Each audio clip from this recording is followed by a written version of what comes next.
నువ్వు పడిపోయి ఓడిపోతావని అంతా ఎదురు చూసిన చోటే నిలదొక్కుని నిలబడి గెలిచి చూపించడమే నీ అసలైన గెలుపు. బలహీనమైన మొక్క కూడా బలమైన బండరాయిని చిల్చుకొని భారీ వృక్షంగా ఎదుగుతుంది. అలాగే గెలవాలంటే సంకల్పం బలంగా ఉంటే ఎంతటి కష్టమైనా అడ్డు తొలుగుతుంది. ప్రాణం ఉన్నంత వరకు మట్టి మన కాళ్ళ కింద, ప్రాణం పోయాక మట్టి మన శరీరంపై ఉంటుంది. సంపాదించినది ఏదీ మనకు కాదు. మన మంచితనం, పుణ్యం, ఎదుటివారి హృదయంలో ప్రేమ తప్ప. విలువైనది పక్కన ఉన్నప్పుడు గుర్తించము, కళ్ళెదురుగా ఉన్నా పట్టించుకోము. ఎప్పుడైతే అది కనిపించకుండా పోతుందో దానినే తలుచుకుంటూ బాధపడతాము. ఇదే కదా జీవితం. సాధ్యమైనంత వరకు ఎదుటివారికి మంచి చేయడానికి ప్రయత్నించండి. మనం చేసిన మంచి తప్పకుండా కష్టాల్లో ఉన్నప్పుడు తిరిగి మనల్ని చేరుతుంది. అదృష్టమని ఆశపడకు, దురదృష్టమని బాధపడకు. నీ కష్టాన్ని నమ్ముకో. నీకన్నా గొప్పవారు ఎవరూ ఉండరు. ఒకరి కష్టాన్ని చూసి చెలిస్తే మంచోళ్ళమవుతాం. అదే ఒకరి కష్టాన్ని చూసి స్పందిస్తే గొప్పవాళ్ళమవుతాం. మనిషి కోరిక ఇష్టాలను బట్టి ఉంటుంది. దైవ నిర్ణయం మంచి చెడులను బట్టి ఉంటుంది. దైవం నీకు నచ్చినది ఇవ్వడు, నీకు మంచి చేసే దానిని మాత్రమే ఇస్తాడు. ఏది సాధించలేదని చింతించకండి, ఏదో సాధించామని గర్వించకండి. రేపు అనేది ఒకటి ఉందని మర్చిపోకండి. జరగడానికి ముందే మంచే జరుగుతుంది అనుకోండి, జరిగిపోయిన తర్వాత మన మంచికే జరుగుతుందనుకోండి. కాలానికి తెలుసు ఎవరికి ఎప్పుడు ఏమి ఇవ్వాలో ఇవ్వకూడదో. కొందరి పరిచయం మొదట్లో కొన్ని సంతోషాలనిస్తుంది, బాధలను పరిచయం చేస్తుంది, దూరమవుతూ గుణపాఠం నేర్పి వెళ్తుంది. నటన ముందు నిజాయితీ ఎప్పుడు ఓడిపోతూనే ఉంటుంది. కానీ నటనకు నిజాయితీ ఏదో ఒక రోజు ఖచ్చితంగా సమాధానం చెబుతుంది. ఒక్కసారి నమ్మకం కోల్పోతే 100 నిజాయితీలు కూడా నమ్మకం కలిగించలేవు. నమ్మకం కన్నా నిజాయితీ ఉన్నతమైనది. నిజాయితీ అనేది నమ్మకం యొక్క అత్యున్నత స్థితి. మనల్ని ఒకరు ఇష్టపడడం కన్నా నమ్మడం మేలు. ఫలితంగా నమ్మకం, గౌరవం ఉన్నప్పుడు ప్రేమ సహజంగా ఉబికి వస్తుంది. మిత్రమా, ఏది మనకు చెప్పి జరగదు. జరిగిపోయింది మార్చడం కూడా మన వల్ల అయ్యే పని కాదు. గతాన్ని తవ్వద్దు, బాధపడద్దు అని నేను చెప్పను. ఏడుద్దాం, బాధ పోయేదాకా, మరో ఉదయం వచ్చేదాకా. కానీ ఎక్కడా ఆగొద్దు అని మాత్రమే చెప్తున్నా. అంతే.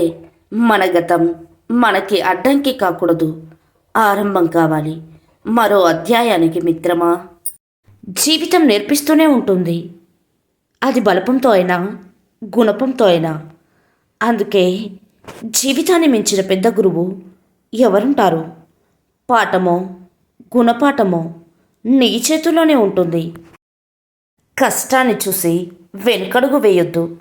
గాయపడినందుకే రాయి విగ్రహంగా మారింది, కానీ కొట్టిన సుత్తి సుత్తిగానే మిగిలిపోయింది. 2 విషయాలు నువ్వు ఎవరో తెలుపుతాయి. ఒకటి, నీ దగ్గర ఏమీ లేనప్పుడు నీకు ఉండే ఓపిక. 2, నీ దగ్గర అన్నీ ఉన్నప్పుడు నీ ప్రవర్తన. అవమానించిన వాళ్ళందరూ అనుకుంటున్నారేమో అంతా మర్చిపోయా అని. కానీ గతం గట్టిగా గుర్తుంది. అన్నీ గమనిస్తున్నా. సమాధానం మాత్రం సాధారణంగా ఉండదు. గుర్తుంచుకో. కష్టం వస్తే నీది అంటారు, సంతోషం వస్తే మనది అంటారు, సహాయం చేస్తే మంచోడు అంటారు, లేకపోతే చెడ్డోడు అంటారు, డబ్బు ఇస్తే మనోడు అంటారు, ఇవ్వలేదంటే పగోడు అంటారు. మనం బంధాల కోసం సర్దుకుపోతుంటాం, కానీ ఏదో ఒకరోజు మన కోసం మనలా జీవించి ఉంటే బాగుండు అనిపిస్తుంది. కొందరి పరిచయం మొదట్లో కొన్ని సంతోషాలనిస్తుంది, బాధలను పరిచయం చేస్తుంది, దూరమవుతూ గుణపాఠం నేర్పి వెళ్తుంది. మనిషి ఎప్పుడు ధైర్యంగా ఉండాలి. కష్టమైన, సంతోషమైన నవ్వుతూ ఉండాలి. అప్పుడే జీవితం అంటే భయం ఉండదు, భవిష్యత్తు అంటే బాధ ఉండదు. ప్రశంసల కోసం ఎదురు చూస్తూ పనిచేస్తే అది ఉద్యోగం. ధర్మాన్ని నమ్మి నిజాయితీగా పనిచేస్తే అది బాధ్యత. పెదవిపై నవ్వు, పిలుపులో ప్రేమ, చేతిలో సహాయం, మనసులో మమకారం, ఇవే మానవత్వానికి మార్గదర్శనం. నీ దృష్టిలో ఇతరుల ప్రవర్తన నీకు తప్పుగా అనిపించవచ్చు, కానీ అదే పరిస్థితిలో వారి స్థానంలో నిన్ను నువ్వు ఊహించుకో. వారు ఎంత సహనంగా ఉన్నారో తెలుస్తుంది. ప్రతి పరిచయం జీవితాంతం మనతో ఉండకపోవచ్చు, కానీ ఒక జ్ఞాపకంగా మాత్రం జీవితాంతం మనతోనే ఉంటుంది. అది మధుర జ్ఞాపకమైన, చేదు అనుభవమైనా సరే. మరణం మనిషిని ఒకేసారి చంపుతుంది, కానీ మనసు పడే బాధ మనిషిని ప్రతిరోజు చంపుతుంది. పుట్టిన దగ్గర నుండి నా వెనుకే తిరుగుతున్న నా నీడను ఈరోజు అడిగేశా, ఎందుకు నన్ను అంటిపెట్టుకొని ఉన్నావు అని. అప్పుడు నవ్వుతూ నాతో ఇలా చెప్పింది, నీకు నేను తప్ప ఇంకెవరు ఉన్నారని. వదులుకోవడం ఎంతసేపు? క్షణం పట్టదు, కానీ పట్టుకోవాలంటే దమ్ము ఉండాలి. కష్టం వచ్చినప్పుడు తుంచుకోవడం కాదు, పంచుకోవాలి. ఆవేశపడకు, నీకే నష్టం. నీకు వ్యతిరేకంగా మాట్లాడేవారి మాటలను మౌనంగా వినండి. కాలమే వారికి సరైన సమాధానం చెబుతుంది. ఓపిక, సహనం అనేవి బలహీనతలు కావు, అంతర్గతంగా ఉండే శక్తులు అవి. అందరికీ ఉండవు. కురిసే వానకు స్వార్థం లేదు, పండే పంటకు స్వార్థం లేదు. నింగికి నేలకు లేని స్వార్థం మధ్య ఉన్న మనిషికెందుకు? పుట్టినప్పుడు పట్టుకరాడు, పోయేటప్పుడు పట్టుకపోడు. 3 నాళ్ళ ముచ్చట కోసం మోసాలు ఎందుకు, ద్వేషాలు ఎందుకు? జీవితంలో ఏది ఎప్పుడు రావాలో అప్పుడే వస్తుంది. ఏది ఎంతకాలం నీతో ఉండాలో అంతవరకే ఉంటుంది. ఏది ఎప్పుడు వదిలిపోవాలో అప్పుడే పోతుంది. ఇందులో దేన్ని నువ్వు ఆపలేవు. నీ చేతిలో ఉన్నది ఒక్కటే. ఉన్నంతవరకు నీతో ఉన్న వాటి విలువ తెలుసుకొని జీవించడమే. ఎక్కువగా ఎవరినీ నమ్మకు, మోసపోతావు. ఎవరి కోసం ఆలోచించకు, వాళ్ళకే అలసైపోతావు. ఎక్కువగా విలువ ఇవ్వకు, గౌరవాన్ని కోల్పోతావు. ఎవరిని ప్రశ్నించకు, శత్రువు అవుతావు. ముందుగా నా వాళ్ళు అని ఆలోచించడం తగ్గించుకో. ఎవరి నుండి ఏమీ ఆశించకు. నీ జీవితం బాగుంటుంది మిత్రమా. బరువు మోసేవారి కంటే బాధ్యత తెలిసిన వారే గొప్పవారు. ముఖంపై చేదుగా మాట్లాడేవారు ఎప్పుడూ మోసం చెయ్యరు. భయపడవలసింది తీయగా మాట్లాడేవారితోనే. మనసులో అసూయ పెంచుకుంటారు, సమయం వచ్చినప్పుడు మారిపోతారు.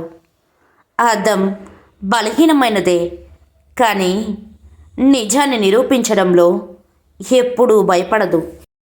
గతంలో 4 డబ్బులు సంపాదించడం కంటే 4 మనుషుల ప్రేమను సంపాదించుకో అని చెప్పేవారు. ఇప్పుడు 4 డబ్బులు నీ దగ్గర ఉంటే మనుషులు కూడా ప్రేమతో పలకరిస్తారు అని చెప్తున్నారు. విలువ తెలుసుకోలేని వారు ఎప్పటికీ సంపాదించలేరు, సంపాదించినా నిలబెట్టుకోలేరు. కష్టపడే సంపాదించుకున్నవారు వృధా చెయ్యలేరు, చేసినా తిరిగి సంపాదించుకోగలరు. అది స్నేహమైనా, ప్రేమైనా, డబ్బైనా మిత్రమా. తప్పు లేని చోట తల వంచకు, నమ్మకం లేని చోట వాదించకు. మనకు నచ్చినా నచ్చకపోయినా బ్రతికున్నంతకాలం బాధ అనేది మన జీవితంలో ఒక భాగం. చూసే కళ్ళకేం తెలుస్తుంది, మోసే గుండెకు తెలుస్తుంది బాధ అంటే ఏంటో. బంధం ఏదైనా బాధ పంచుకునేలా ఉండాలి కానీ బాధ పెట్టేలా కాదు. నువ్వు పడిపోయి ఓడిపోతావని అంతా ఎదురు చూసిన చోటే నిలదొక్కుని నిలబడి గెలిచి చూపించడమే నీ అసలైన గెలుపు. బలహీనమైన మొక్క కూడా బలమైన బండరాయిని చీల్చుకొని భారీ వృక్షంగా ఎదుగుతుంది. అలాగే గెలవాలంటే సంకల్పం బలంగా ఉంటే ఎంతటి కష్టమైనా అడ్డు తొలుగుతుంది. విలువైనది పక్కన ఉన్నప్పుడు గుర్తించము, కళ్ళెదురుగా ఉన్నా పట్టించుకోము. ఎప్పుడైతే అది కనిపించకుండా పోతుందో దానినే తలుచుకుంటూ బాధపడతాము. ఇదే కదా జీవితం.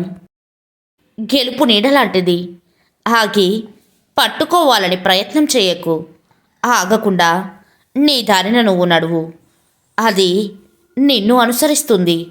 ఒక్క విషయం గుర్తుంచుకోవాలి, వెలుతురు అనే సత్యం వైపు నడిస్తేనే గెలుపు నీడ నీ వెంట వస్తుంది మిత్రమా.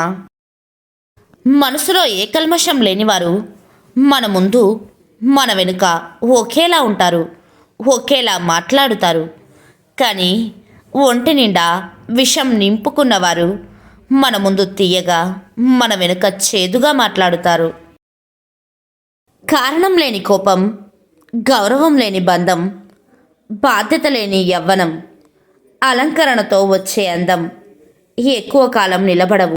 మనిషి నైజం ప్రార్థన చేస్తున్నప్పుడు దేవుడు వింటాడనే నమ్మకం నిందలు వేస్తున్నప్పుడు ఉండదు. పుణ్యకార్యం చేస్తే దేవుడు చూస్తాడనే నమ్మకం పాపం చేస్తున్నప్పుడు ఉండదు. దానం చేస్తే దేవుడు సంతోషిస్తాడనే నమ్మకం దొంగతనం చేస్తున్నప్పుడు ఉండదు. ప్రేమలో దేవుడు ఉన్నాడన్న నమ్మకమైన మనుషులను ద్వేషించడం మానరు. ఇన్ని అసమానతలు ఉన్నా తనని తాను మార్చుకోవాలనుకోకపోవడం దారుణం. సమయం నీది కానప్పుడు కొంచెం ఓర్చుకో. అదే సమయం నీ విలువను తెలియచేస్తుంది. ఎంత ఓర్చుకుంటే అంత గొప్ప స్థానాన్ని చేరుకుంటావు. జీవితంలో ఎంతమంది మనతో ఉన్నారని కాదు, ఎంతమంది విలువైన వాళ్ళు మనతో ఉన్నారనేదే ముఖ్యం. రంగురాలు వేలు ఉన్న ఒక్క ఆణిముత్యంతో సమానం కాదు. ఇంటి కప్పులోని రంధ్రం ఎండలో కనిపించకపోవచ్చు, కానీ దాని బండారం వానలో బయటపడుతుంది. మనుషులు కూడా అంతే. ఎవరు ఎన్ని అతి తెలివితేటలు చూపించినా సరైన సమయంలో వారి నిజస్వరూపం బయటపడుతుంది. దొంగ పనులు చేస్తే దొరలవుతారు, కబ్జాలు చేస్తే భూస్వాములవుతారు, దోపిడీ చేస్తే పెట్టుబడిదారులవుతారు, స్వార్థం నిండితే స్వాములవుతారు, బ్రతుకు నేర్చినోళ్ళంతా బాబాలవుతారు, ఇవేమీ చెయ్యని వాళ్ళంతా పేదలవుతారు. సమాజంలో చెడు పెరిగినంత తొందరగా మంచి పెరగదు, కానీ మంచి నిలబడినంత పటిష్టంగా చెడు నిలబడదు. తనను తాను చిన్నపుచ్చుకోవడం అన్ని ఇతర బలహీనతల కంటే పెద్ద బలహీనత. తనని తాను ద్వేషించుకోవడం మొదలుపెట్టిన వ్యక్తికి పతనం తప్పదు. జీవితంలో ఏది ఎప్పుడు రావాలో అప్పుడే వస్తుంది. ఏది ఎంతకాలం నీతో ఉండాలో అంతవరకే ఉంటుంది. ఏది ఎప్పుడు వదిలిపోవాలో అప్పుడే పోతుంది. ఇందులో దేన్ని నువ్వు ఆపలేవు. నీ చేతిలో ఉన్నది ఒక్కటే. ఉన్నంతవరకు నీతో ఉన్న వాటి విలువ తెలుసుకొని జీవించడమే. కురిసే వానకు స్వార్థం లేదు, పండే పంటకు స్వార్థం లేదు. నింగికి నేలకు లేని స్వార్థం మధ్య ఉన్న మనిషికెందుకు? పుట్టినప్పుడు పట్టుకరాడు, పోయేటప్పుడు పట్టుకపోడు. 3 నాళ్ళ ముచ్చట కోసం మోసాలు ఎందుకు, ద్వేషాలు ఎందుకు?